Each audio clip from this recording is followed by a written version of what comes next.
Every year you're spending thousands and thousands of watt hours to simply power the fan that cools your CPU, which got me thinking, what if we could manually cool our computer with human grit and determination? A, would that PC still work? And B, how much money would it save us? Let's find out. Now, I have tested a handful of ways to cool a CPU that don't require electricity, like manually waving a fan or using bellows to push a ton of air into the CPU. But unfortunately, all of those sucked and our CPU overheated immediately. So today, we're gonna break out to the big guns. My plan is simple, albeit a little unorthodox. And if I'm being honest, I have no idea if it's gonna work. But you know what they say, the most efficient vehicle of all time is a man with a bike and a cup of coffee. My thought is that we can use the bicycle's spinning tire to spin our CPU fan, so we can effectively use our legs to cool our computer. So the main challenge now is connecting our bike wheel to our fan. How are we gonna do that? I ended up buying this 100-inch V-belt, which should be larger than our tire, giving us a little bit of space to then add a little sheave to connect to our CPU fan. But to connect that to our wheel, we first have to take off our existing tire. I suppose it would help to take off the back wheel entirely, huh? All right, the tire is free. Now let's reassemble. Okay, with our tire off, now we can replace it with our V-belt, which should, like I said, should be larger than this. Hopefully it fits. Ooh, looks promising. Okay, perfect. Now, let's reassemble the wheel. Go ahead and tighten this back down. So now, as a test, oh no, our chain's off.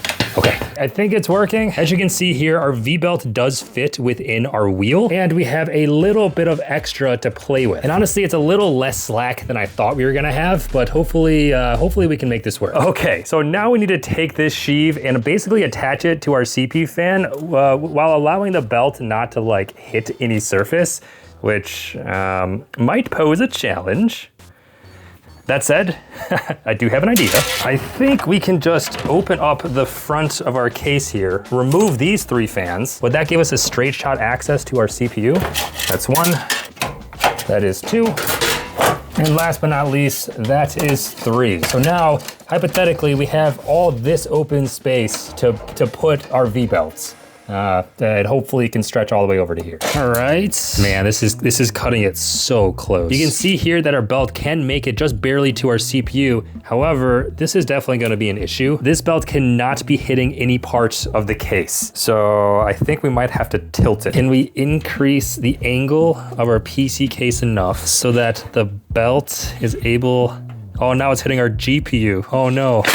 Now we can't really get as close as we want either. Oh man, okay, let's figure this out. You know what, I think we might actually have to come in through the top. Oh, that's gonna give us such better access. Meaning our PC now has to be tilted forwards like this. Not only is our CPU closer to the front, but we also have much more access, and our GPU now is completely out of the way.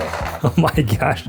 Okay, I think we're ready for the next step. So originally I had bought this sheave to attach to our V-belt and then, I don't know, find a way to like glue onto our fan here. But I did not realize just how heavy this was gonna be. I mean, this thing is a solid chunk of metal. And honestly, I think it's gonna be a little too heavy to attach to our fan. So instead I opted to 3D print one with the same dimensions, although I am unsure if this will hold up. Although I suppose time will tell. Another concern is that this sheave is just basically gonna cover up the fan altogether, which does not sound great for airflow, although hypothetically we should be spinning it pretty quickly, potentially in the wrong direction. Didn't think about that. But okay, the step now is just to attach our sheave to the CPU fan. Okay, I am just gonna try super glue first, although I'm not sure how well this is actually gonna stick together considering it's gonna be spinning super quickly. But if we take this super glue, I should definitely just put it down here first. Oh no, it's spilling. Oh, that's not good. That's not good. Come on, come back, come back. Oh no, now glue's everywhere. Ah, that's not good. I don't know what I'm thinking. We just gotta use epoxy for this. All right, I did remove the sticker here, so now let's go ahead and just add a big old glob of gel, which hopefully should adhere to the plastic. And now we can take our 3D printed sheave and just squish it down into place. Need to make sure it's as centered as possible. And hopefully that glue didn't spill over into the sides. Okay, let's leave that for a second. As this spins, it should not wobble around at all. Looks like that is pretty centered. All right, now we gotta wait for that to dry. Might be a little hard to tell, but if you keep an eye on the fan, it looks like if we spin the sheave, the fan itself does spin, which is exactly what we're going. All right, that could probably use a little more time to dry, but I'm impatient. let's go ahead and try to set this up. The belt is able to latch onto the sheave here, which is very good sign. It is also very important that we line up everything as precisely as possible. I'm worried this doesn't have enough support. Oh my gosh. Guys, this might actually be working. At this point, you might be questioning my sanity, or at the very least, how I keep up with all of these random experiments. And the truth is, every single time that I have an idea, I write it down, and then I build a project plan around it, which always starts as brain vomit, just a brain dump. But luckily, I can use Superhuman Go from the makers of Grammarly, which is also today's video sponsor. Now, if you already have Grammarly, you can use your Grammarly browser extension toggle to access their AI chat that lets you be more productive by helping flesh out ideas or summarize documents. All in real time, using the context of the apps and sites that you're already using, which personally makes it easier for me to go from messy brain dump to more polished concepts, all without having to switch tabs or go to another app. It just shows up exactly where I am. Plus, it can even predict how someone might react to, say, a strange request. For example, right now, I need to email a local sauna business to see if they'll let me build an entire PC inside of one of their saunas, which is not a super normal email. But with the Reader Reactions agent, you can see here, it's anticipating what questions the sauna staff might have, allowing me to include all of that into my initial email, making it more likely that they'll say yes to my weird request. Hopefully. We'll find out. These tools are particularly helpful because they fit so well inside of your existing workflows. So check out Grammarly's new product, Superhuman Go, to level up your productivity. Links below for more info, and thanks again to Superhuman for sponsoring this video. Now let's get back to our weird experiment. Check this out. Okay, remember, there's our CPU. Now, as we pedal the bike, the belt goes around the sheave and it actually is spinning it. I'm gonna draw just a little triangle right here so we can see exactly how fast it's spinning. Let's go ahead and start pedaling again. Oh my gosh.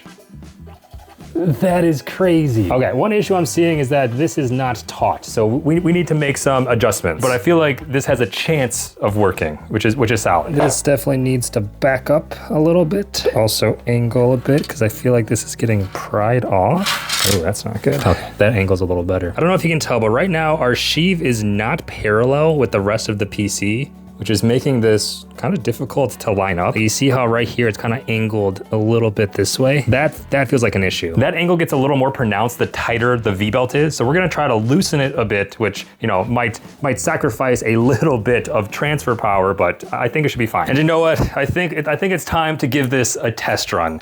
Will our human-powered CPU cooler actually work? First things first, got to plug in the computer. It's actually nice that we have access to all of this sitting upwards. Normally it's a lot more difficult. That's not too bad. I forgot how this PC is powered on. Oh, that's right. This is the PC where the power button doesn't work. You have to actually plug in an audio jack into this slot right here, which means now we gotta find an audio jack. Oh my gosh. Our computer actually just blue screened because CPU over temperature error. As you can see, without any fans, CPUs do overheat, meaning we quite literally can't use this computer without something spinning our CPU fans. Now let's give our old bike a test. Let's take this for a spin, because right now, as you can see, the CPU temperature is slowly but surely starting to climb. Let's see if we can keep that temperature low with the power of human sweat. We're at like 40 something degrees right now. The bike is working. We are spinning the CPU fan. I think we dipped a degree. Let's see if we can dip one more. Oh, we dipped another degree. We are actively cooling our CPU with human sweat. Guys, it's working. Oh my gosh. Let's see if we can get below 40 degrees Celsius. 3 degrees to go. Our mouse fell, that's fine. We're down to 42 degrees. I don't want to pedal too hard because I'm worried I'm gonna break the sheave, but I have to pedal fast enough so that we actually get enough airflow. Down to 41. Come on, baby. Let's go, one more degree. Is that 40? Okay, we're down to 40. If we drop one more degree, then we're into the 30s. We're gonna try pedaling a little harder now. 39 degrees Celsius. Let's go. Human-powered CPU cooling. It's actually feasible. Although, you kind of would have to do this constantly when build, oh, okay. And there it goes. Check it out. We got under 39 degrees Celsius with our human-powered CPU cooler. And I did work up a sweat, I'll be honest. There are certainly a few things that could be improved with this setup. The first is because this sheave is right on top of the fan, we're actually limiting the airflow despite spinning it really quickly. The second, because it's just glued, it has a tendency just to snap off whenever you pedal too quickly. So using some stronger adhesive or epoxy for this would actually probably be a much better solution. And doing that would also allow the V-belts to be more taut against the wheel. But for the time being, this is doing the trick. So now I want to see if this setup can survive playing video games without overheating. Okay, it's time to see if our setup can actually handle surviving video games. So here's our current setup. We have our mouse, keyboard, and monitor. Hopefully we can prevent our CPU from overheating. And hopefully we can actually get some kills. So we are launching CS2, which is surprisingly hard to play while biking.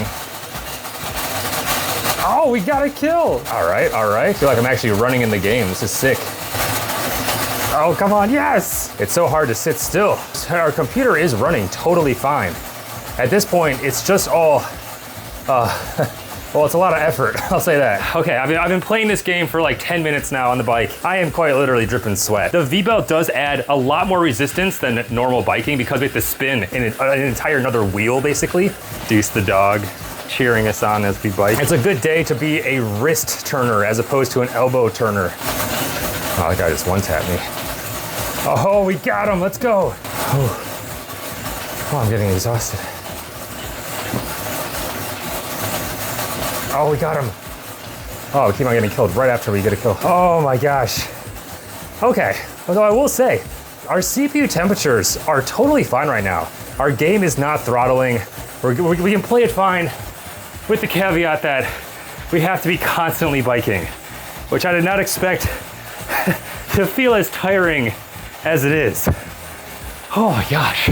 I'm gonna call this a resounding success though. But the fact of the matter is, our CPU has not overheated. Our game is running totally fine, unless I stop pedaling, and then it's probably gonna overheat. We can definitely do some fine tuning with this setup, but the fact that we can cool a CPU using human sweat, I think that's a success. Now let's figure out exactly how much money we can save by doing this. So an Intel stock cooler, for example, 12 watts, 0.28 amps. That means it's gonna draw around 2 to 3 watts at full speed. If we take those 2 watts and multiply it by 8,700, assuming your PC is running 24/7 for 365 days a year, that means we're spending 17,520 watt hours, 17.52 kilowatt hours, which based on the average kilowatt hour pricing, that's $3.15 per year.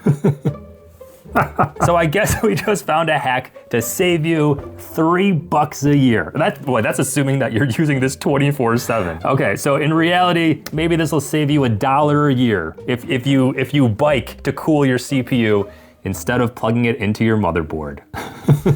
Pretty cool that we know that now, even though a little ridiculous, I would say. I've been Mr. Easter, Tech Tinker. I'll catch you in the next one. Thanks for following along. Oh yeah.